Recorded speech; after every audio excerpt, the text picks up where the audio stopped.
មូលហេតុ3យ៉ាងដែលអាមេរិកព្រមចោះញោមចិននៅក្នុងសង្គ្រាមពាណិជ្ជកម្មនៅពេលនេះប្រហែលម៉ោងនេះរដ្ឋាភិបាលរបស់អាមេរិកនិងរដ្ឋាភិបាលចិនព្រមកាត់បន្ថយពន្ធនាំចូលរហូតដល់115%អញ្ចឹងអាមេរិកដាក់ពន្ធនាំចូលចិន145%នៅខែ4ហ្នឹងធ្លាក់មក30%ហើយចិនដាក់ពន្ធសងសឹកទៅអាមេរិក125%នៅខែ4ហ្នឹងធ្លាក់មកតែ10%ទេយកការយកពន្ធអាមេរិកប៉ុន្តែមូលហេតុអីបានជាអាមេរិកព្រមចោះញោមបាទខ្ញុំប្រើពាក្យចោះញោមទៅដោយសារតែកាលហ្នឹង Donald Trump ទៅប្រាប់ថាឲ្យប្រធានាធិបតី Xi Jinping ត្រូវតែលើកទូរស័ព្ទខលគាត់មុនបាទគាត់អត់ធ្វើការចរចាអញ្ចឹងប្រទេសចិនត្រូវមកចោះញោមគាត់ប៉ុន្តែគឺខ្ញុំបានទូទាញមុនអញ្ចឹងប្រធានាធិបតី Xi Jinping គាត់អត់បានខលបានអីទេគាត់ដឹងថាអាមេរិកនឹងមកចរចាជាមួយគាត់ហើយចុងក្រោយទ្រាំមិនបានត្រូវតែចរចាមែននៅប្រទេស Switzerland បាទអាមេរិកនឹងចិននឹងបានចរចាគ្នាដែលអាមេរិកនឹងបានទៅរកការចរចាមុនទៀតបាទតែខ្ញុំនិយាយមូលហេតុ3យ៉ាងដែលធំដែលធ្វើឲ្យអាមេរិកព្រមចោះញោមចិនទី1តំណែងរបស់អាមេរិកបាទមុនខែ4ដែលគេដាក់ពន្ធខ្ពស់លើតំណែងចិនហ្នឹងគឺខាង supermarket ធំរបស់អាមេរិកមកធំអាមេរិកគាត់ទិញតំណែង stock រាប់ខែមុនខែ3បុកសម្រាប់ទិញតំណែង stock សម្រាប់តែ Apple ទិញតំណែង stock ពីចិនហ្នឹងមុន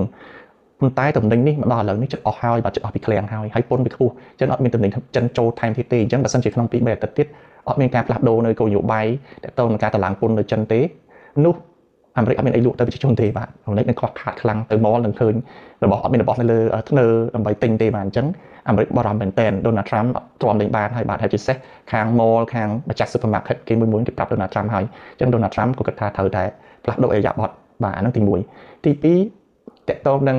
សេដ្ឋកិច្ចអាមេរិកធ្លាក់ចុះបាទនៅត្រីមាសទី1បាទខែ1ដល់ខែ3គឺធ្លាក់ចុះប្រតិបត្តិនឹងត្រីមាសទី4នៅឆ្នាំ2024បាទអញ្ចឹងសេដ្ឋកិច្ចអាមេរិកនឹងក្លាយទៅជាវិបត្តិសេដ្ឋកិច្ចបើសិនជានៅខែ4ដល់ខែ6នឹងមានការធ្លាក់ចុះបន្ថែមទៀតហើយវាអាចនឹងធ្លាក់ចុះបន្ថែមនឹងបងបើសិនជានៅពន្ធនាំចូលខ្ពស់របស់ចិនបាទដោយសារពន្ធនាំចូលខ្ពស់ហ្នឹងវាធ្វើឲ្យប៉ះពាល់ទៅដល់ជីវភាពនិងសេដ្ឋកិច្ចរបស់អាមេរិកផងដែរអញ្ចឹងពេលហ្នឹងហើយដែលធ្វើឲ្យ Donald Trump ធ្វើគិតរឿងហ្នឹងបាទព្រោះសង្គ្រាមពាណិជ្ជកម្មអត់មានអីចំណេញទេបាទយើងដាក់ពន្ធនាំចូលទៅគេដាក់ពន្ធនាំចូលមកយើងអញ្ចឹងវាប៉ះពាល់ទៅដល់ផលិតកម្មនិងការ consumption បាទបានថាការចំណាយទៅលើការទិញហ្នឹងណាបាទអញ្ចឹងវាធ្វើសេដ្ឋកិច្ចដើរហ្នឹងអញ្ចឹងDonald Trump ត្រូវតែនឹងបដូរអេរយាប័តហ្មងបាទមកខ្លាចតែវិបត្តិសេដ្ឋកិច្ចតាខែ4ដល់ខែ6មានការធ្លាក់នៅក្នុងសេដ្ឋកិច្ចទៀតបាទកំណើនសេដ្ឋកិច្ចទៅជាអវិជ្ជមានទៀតអានោះនឹងវិបត្តិសេដ្ឋកិច្ចក្នុងន័យជាបច្ចេកទេសគឺកាត់ឡើងនៅអាមេរិកហើយមួយទៀតដែលខ្ញុំនិយាយជាមូលហេតុទី3ដែលសំខាន់បាទមូលហេតុទី3ដែលសំខាន់គឺអាមេរិកមានការបោះឆ្នោត2ឆ្នាំម្ដងបាទទីដី4ឆ្នាំម្ដងប៉ុន្តែវាមានបោះឆ្នោតដូចប្រតិស្ពាហ៍សភាបាទអញ្ចឹង Donald Trump អត់អាចពជាយូរទេហើយវិបត្តិសេដ្ឋកិច្ចអាចកាត់ឡើងនិងប៉ះពាល់គណៈបកគាត់បាទអញ្ចឹងសម្ពាធពីគណៈបកមកលើ Donald Trump ខ្លាំងដែរវាធ្វើឲ្យគាត់ត្រូវតែផ្លាស់ប្ដូរអេរយាប័តគាត់លឿនគាត់ដឹងថាចិនគេអត់តូទុនទេបាទការចរចាចិនបាននិយាយថាត្រូវតែស្មើភាពគ្នាអញ្ចឹងគាត់បានផ្លាស់ប្ដូរអេរយាប័តរបស់គាត់ហើយគ្រាន់តែមានដំណឹងថា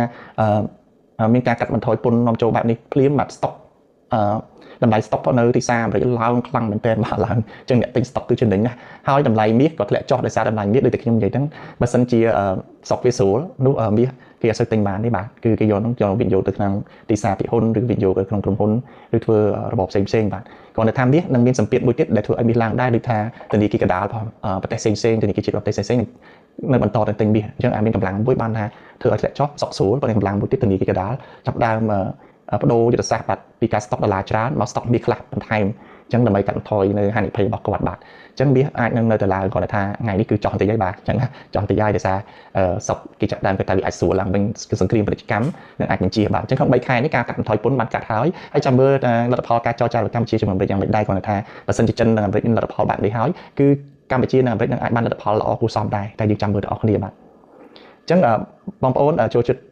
វីដេអូខ្ញុំសូមចុច follow TikTok channel ខ្ញុំទៅបាទហើយចែកម្លែកវីដេអូទៅបានកាន់តែច្រើនអ្នក